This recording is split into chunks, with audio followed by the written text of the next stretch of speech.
Hello বন্ধুরা, আমি গেছিলাম কৃষ্ণনগর একটা কাজের সূত্রে। তো রাজবাড়ির সামনে দিয়ে আসছিলাম, কি মনে হলো রাজবাড়ির দিকে একটু ঢুকলাম। তো দেখতেই পাচ্ছেন রাজবাড়ির পেছন গেট। আমরা কিন্তু সবাই জানি এটা কৃষ্ণনগরের একটি দর্শনীয় স্থান, যেটা কিনা রাজা কৃষ্ণচন্দ্রের রাজবাড়ি।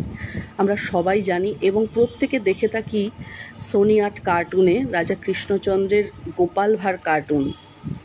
সবাই কিন্তু এই নামটির সঙ্গে খুব পরিচিত।